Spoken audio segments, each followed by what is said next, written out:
What comes to mind when you hear the word auto runner?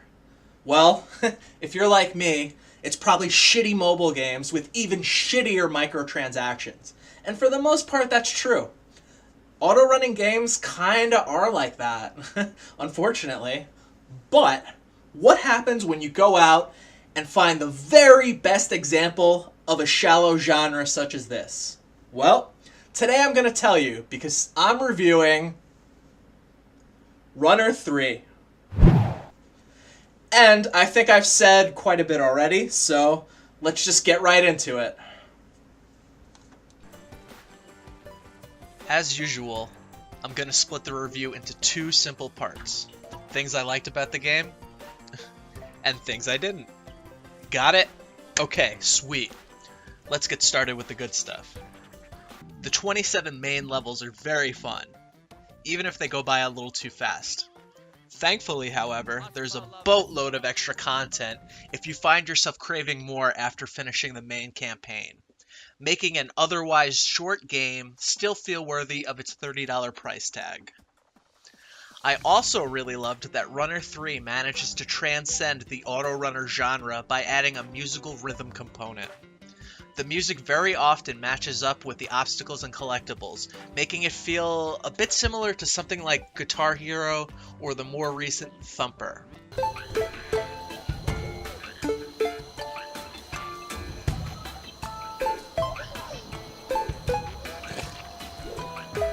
The synchronicity between the sound and action really allows the game to hypnotically place you into the zone, and I absolutely love games that can do that.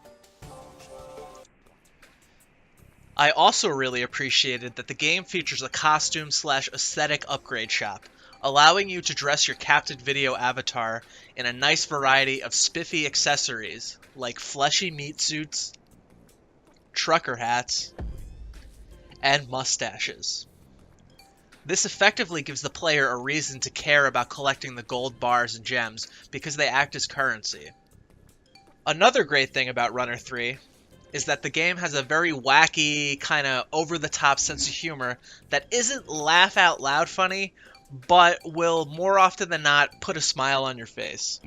After victoriously vanquishing their adept adversaries in Foodland's semi-biweekly, semi-annual bratwurst pageant, to the distinct delight of the rapturous rapscallions, the commanders are now sunbathing beneath the bright blue sky on the salty shores of Nut Beach.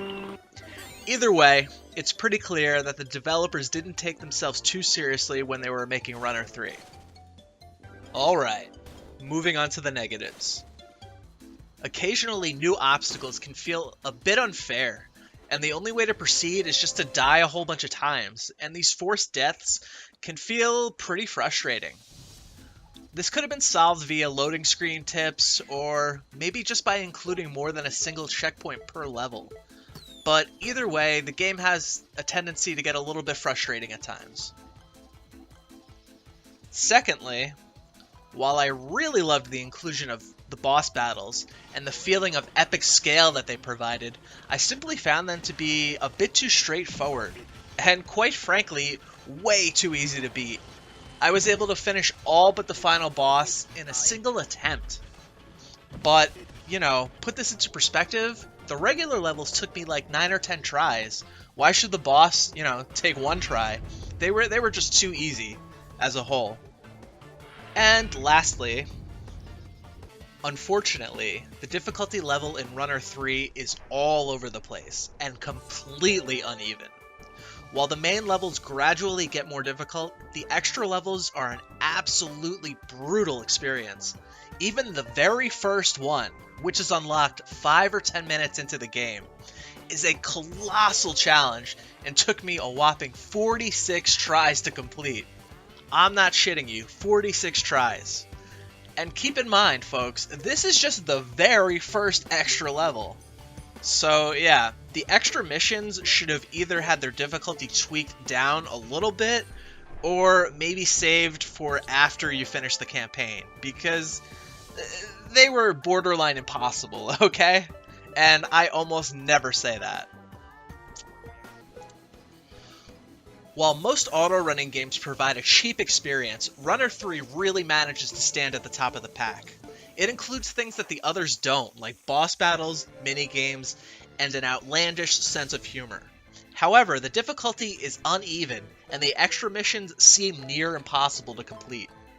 Also, sometimes the deaths can feel unavoidably cheap, leading to infrequent moments of frustration. Overall, Runner 3 provides a fun sprint through a cartoony world of visual gags and bad puns. That's why I'm giving this game a final score of 8 out of 10. Thanks for watching.